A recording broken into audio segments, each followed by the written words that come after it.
राजनीति में बहुत जरूरी होता है कि हमें मालूम हो कि हम किससे लड़ रहे हैं। రాజకీయాల్లో మనం ఎవరితో పోరాడుతున్నామో స్పష్టంగా మనకు అవగాహన ఉండాలి। जो शक्ति हमारे खिलाफ खड़ी है वो क्या है, ये समझना सबसे जरूरी चीज होती है। कांग्रेस पार्टी सिर्फ टीआरएस से नहीं लड़ रही है। తెలంగాణలో కాంగ్రెస్ పార్టీ కేవలం టీఆర్ఎస్ తోనే కొట్లాడడం లేదు। कांग्रेस पार्टी टीआरएस, बीजेपी और एमआईएम के खिलाफ लड़ रही है। తెలంగాణలో Congress party TRS, BJP, MIM కలయికతో పోరాడుతున్నాము। ये अपने आप को अलग अलग पार्टियां कहती हैं, मगर ये सारी की सारी एक साथ मिलकर काम कर रही हैं। ఇవన్నీ आज देखिए, हमने आज पब्लिक मीटिंग के लिए दिन चुना, तीनों के तीनों ने अपनी मीटिंग एक साथ की। ఈ రోజు మనం మీటింగ్ పెట్టుకున్నామని ముగ్గురికి ముగ్గురు మనం మీటింగ్ డిస్టర్బ్ చేయడానికి వాళ్ళు వేరే మీటింగ్ పెట్టుకున్నారు। क्यों? क्योंकि हमारी मीटिंग को वो तीनों के तीनों डिस्टर्ब करना चाहते थे। బీజేపీ, బీఆర్ఎస్, ఎంఐఎం మూడు పార్టీలు కూడా మన మీటింగ్ డిస్టర్బ్ చేసుకోవాలని ఈ రోజు మీటింగ్ పెట్టడం జరిగింది। मगर तेलंगाना ने कांग्रेस पार्टी को इतनी शक्ति दी कि मीटिंग को नहीं डिस्टर्ब कर पाए। కానీ తెలంగాణలో కాంగ్రెస్ పార్టీకి బలంగా विपक्ष के हर नेता पर कोई ना कोई केस है। ప్రతిపక్షాల అందరి నాయకులపై ఏదో ఒక కేసు ఉన్నది। ईडी, सीबीआई, इनकम टैक्स, सारे के सारे विपक्ष के नेताओं के पीछे पड़े रहते हैं। ఈడీ, సిబిఐ, ఇన్కమ్ ట్యాక్స్ డిపార్ట్మెంట్లు ప్రతిపక్ష నాయకులు అందరిపైన కూడా కేసులు పెట్టడం జరిగింది। मगर तेलंगाना के चीफ मिनिस्टर के बीआरएस को हम बीजेपी रिश्तेदार समिति कहते हैं। బీజేపీని, టీఆర్ఎస్ ని బీజేపీ రిశ్తేదార్ సమితి అని మనం పిలుస్తున్నాం। पूरा का पूरा फायदा चीफ मिनिस्टर के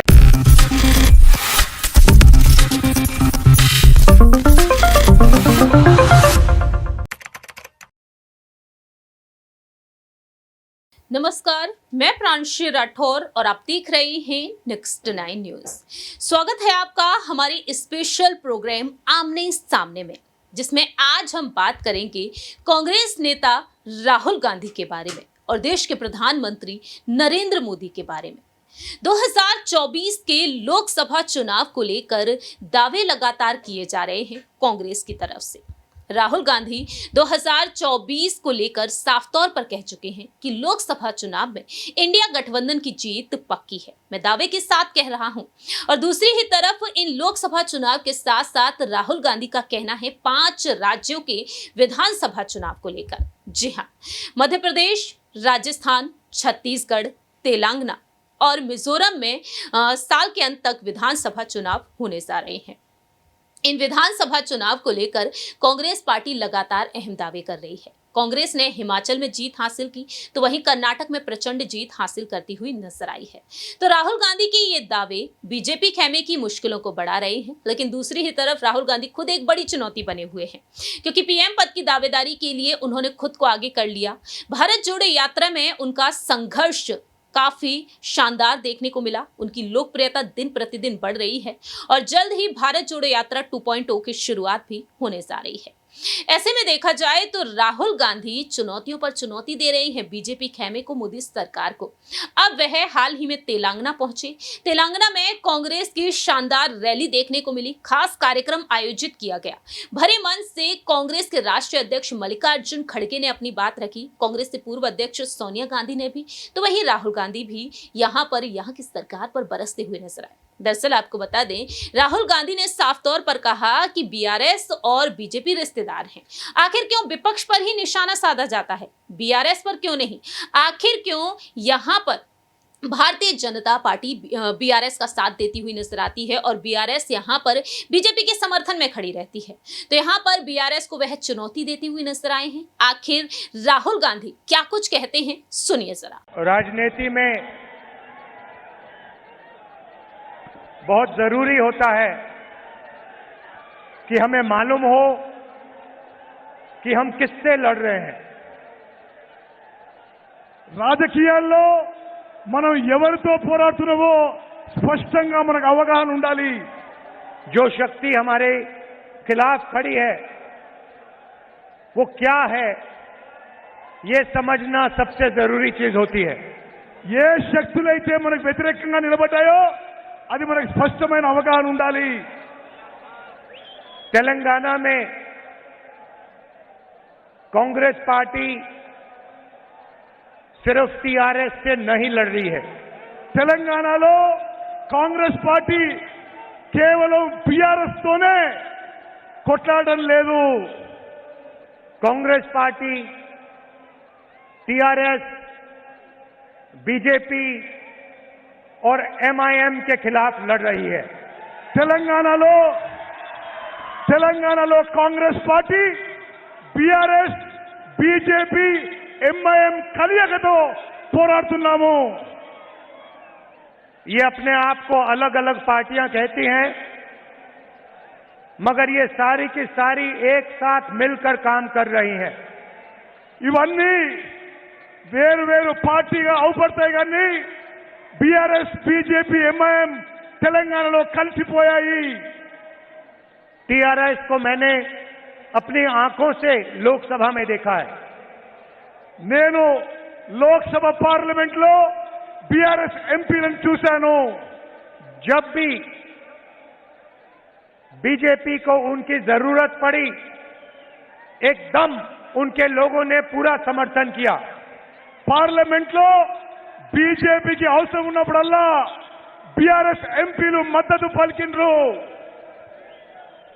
किसान बिल में जरूरत पड़ी, नरेंद्र मोदी जी ने एक इशारा किया, बीआरएस एकदम उनके साथ खड़ी हो गई. నరేంద్ర మోదీ ఏ విషారా ఇస్తే బీఆర్ఎస్ వాళ్ళు నరేంద్ర మోదీ ఎంబడి ప్రయాణం చేస్తున్నారు. राष्ट्रपति के चुनाव में मदद की जरूरत पड़ी, वाइस प्रेसिडेंट के चुनाव में मदद की जरूरत पड़ी, एक इशारा किया, पूरा समर्थन मिला. రాష్ట్రపతి ఎన్నికల్లో, ఉపరాష్ట్రపతి ఎన్నికల్లో బీఆర్ఎస్ పార్టీ బీజేపీకి మద్దతు పలికింది. जीएसटी में समर्थन दिया, జీఎస్టీకి టీఆర్ఎస్ పార్టీ మద్దతు పలికింది. जब भी बीजेपी को जरूरत पड़ी, बीआरएस ने एकदम उनकी मदद की. ఎప్పుడు బీజేపీకి అవసరం పడితే బీఆర్ఎస్ వాళ్ళు ఎంబడి నిలబడ్డారు. आज देखिए, हमने आज पब्लिक मीटिंग के लिए दिन चुना, तीनों के तीनों ने अपनी मीटिंग एक साथ की. ఈ రోజు మనం మీటింగ్ పెట్టుకున్నామని ముగ్గురికి ముగ్గురు మనం మీటింగ్ డిస్టర్బ్ చేయడానికి వాళ్ళు వేరే మీటింగ్ పెట్టుకున్నారు. क्यों? क्योंकि हमारी मीटिंग को वो तीनों के तीनों डिस्टर्ब करना चाहते थे. బీజేపీ, బీఆర్ఎస్, ఎంఐఎం మూడు పార్టీలు కూడా మన మీటింగ్ డిస్టర్బ్ చేసుకోవాలని ఈ రోజు మీటింగ్ పెట్టడం జరిగింది. मगर तेलंगाना ने कांग्रेस पार्टी को इतनी शक्ति दी कि मीटिंग को नहीं डिस्टर्ब कर पाए. కానీ తెలంగాణలో కాంగ్రెస్ పార్టీకి బలంగా ఉంది, ఎవరు డిస్టర్బ్ చేసే అవకాశం లేదు. इसके बाद शाम को फोन कॉल चलेगी, एक दूसरे से बात करेंगे और कहेंगे भाई कांग्रेस पार्टी को रोकने का कोई और तरीका निकालना पड़ेगा. కాంగ్రెస్ పార్టీ బలంగా ఉంది తెలంగాణ, తప్పనిసరిగా మీరందరూ కూడా కాంగ్రెస్ పార్టీకి ఓటేయాలని కోరుకుంటున్నారు. एक और चीज देखिए, ఇంకొక విషయం దయచేసి గమనించాలి. विपक्ष के हर नेता पर कोई ना कोई केस है. ప్రతిపక్షాల అందరి నాయకులపై ఏదో ఒక కేసు ఉన్నది.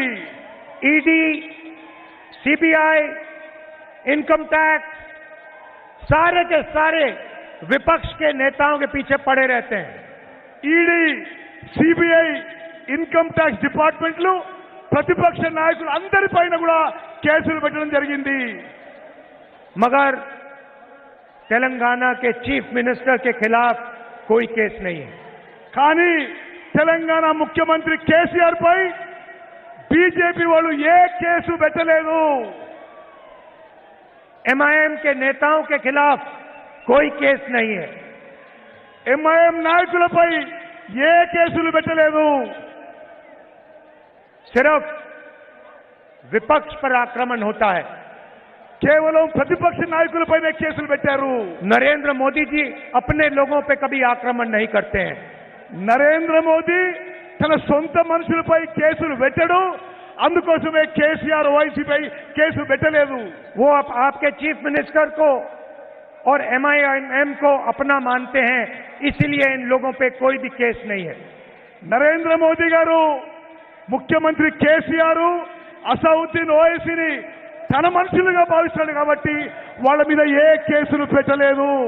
भ्रष्टाचार के सब रिकॉर्ड तोड़ दिए, मगर ईडी, सीबीआई, इनकम टैक्स कोई केस नहीं। ఇక్కడ ప్రభుత్వం అవినీతిలో కూరుకుపోయినా ఈడీ, సిబిఐ, ఐటీ ఏమీ కేసులు పెట్టావు తెలంగాణలో. आज मैं सोनिया जी का भाषण देख रहा था। ఈ రోజు నేను సోనియా గాంధీ గారి స్పీచ్ వింటున్నాను. और मैं सोच रहा था, जो सोनिया जी कहती हैं वो कर डालती हैं। जो सोनिया जी कहती हैं वो कर डालती हैं। సోనియా గాంధీ గారు ఏ మాట ఇస్తే తప్పనిసరిగా మాట నిలబెట్టుకుంటారు. चाहे कुछ भी हो जाए, जोरों से नहीं बोलती हैं, मगर एक बार उन्होंने बात कह दी तो फिर वो करके दिखा देती हैं। ఏమి జరిగినా ఎంత నష్టపోయినా సోనియా గాంధీ గారు ఇచ్చిన మాట నిలబెట్టుకున్నారని చెప్పి నేను మనం చేస్తున్నాను. 2004 में उन्होंने आपसे कहा था कि तेलंगाना के बारे में कांग्रेस पार्टी सोचेगी। 2012లో సోనియా గాంధీ గారు తెలంగాణ ప్రత్యేక రాష్ట్రం విషయంలో ఆలోచన చేస్తామని చెప్పి హామీ ఇచ్చారు. और एक बार उन्होंने कह दिया तो फिर करके दिखा दिया। ఒక్కసారి ఇచ్చిన మాట నిలబెట్టుకోవడానికి సోనియా గాంధీ గారు ప్రత్యేక తెలంగాణ రాష్ట్రం ఏర్పాటు చేయడం జరిగింది.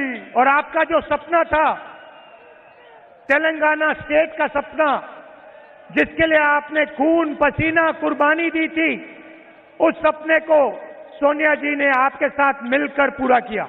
మీ కళ, మీ ఆకాంక్ష ప్రత్యేక తెలంగాణ రాష్ట్రం కావాలని ఈ ప్రజల ఆకాంక్షని సోనియా గాంధీ గారు ప్రత్యేక తెలంగాణ రాష్ట్రం ఏర్పాటు చేసి మీ ఆకాంక్షను, మీ కళను నెరవేర్చారు. बीआरएस को हम बीजेपी रिश्तेदार समिति कहते हैं। బీజేపీని, బీఆర్ఎస్ ని బీజేపీ రిశ్తేదార్ సమితి అని మనం పిలుస్తున్నాం.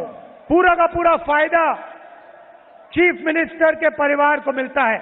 ఇక్కడ మొత్తం అన్ని లాభాలు కూడా, అన్ని బెనిఫిట్స్ కూడా ముఖ్యమంత్రి కుటుంబానికే చెల్లుతాయి. हमने तेलंगाना को स्टेटहुड केसीआर के फायदे के लिए नहीं दिया था। మేము తెలంగాణ రాష్ట్రం కేసీఆర్ కి ఆయన కుటుంబం లాభం కోసం చేయలేదు. केसीआर जी के परिवार के फायदे के लिए नहीं दिया था। కేసీఆర్ కుటుంబ లాభాల కోసం చేయలేదు. हमने तेलंगाना को स्टेटहुड तेलंगाना के गरीबों के लिए, किसानों के लिए, माताओं के लिए, मजदूरों के लिए दिया था।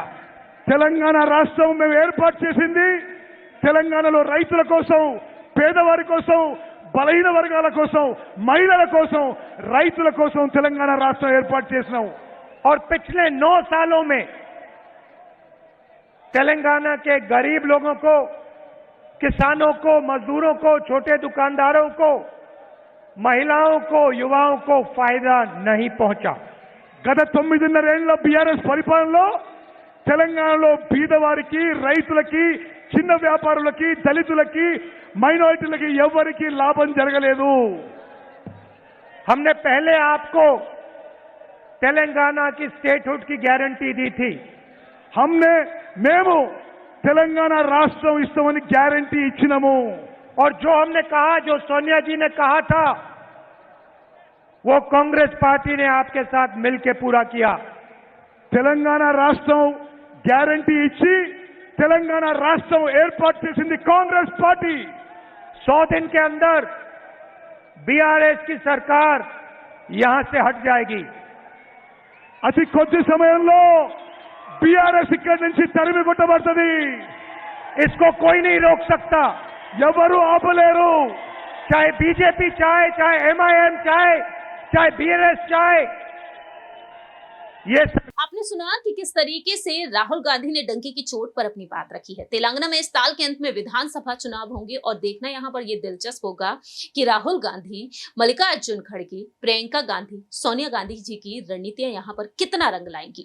आप यहाँ पर राहुल गांधी की बातों से कितना सहमत हैं, कमेंट सेक्शन में अपनी बात रख सकते हैं। वहीं साथ ही साथ आपको बता दें कि 6 गारंटियां दी गई हैं कांग्रेस की तरफ से इस राज्य में। अगर वह जीत हासिल कर लेते हैं, अगर कांग्रेस की सरकार बन जाती है, तो वह इस राज्य के विकास के लिए, जनता के हित के लिए क्या कुछ करके दिखाएंगे। हमारे चैनल के जरिए भी वो रिपोर्ट आपके बीच साझा की गई है और आप बखूबी समझ सकते हैं कि कांग्रेस यहाँ पर क्या कुछ नए नए दावे और वादे कर रही है। इस खास रिपोर्ट में इतना ही। बाकी की तमाम अपडेट्स के लिए देखते रहिए नेक्स्ट 9 न्यूज।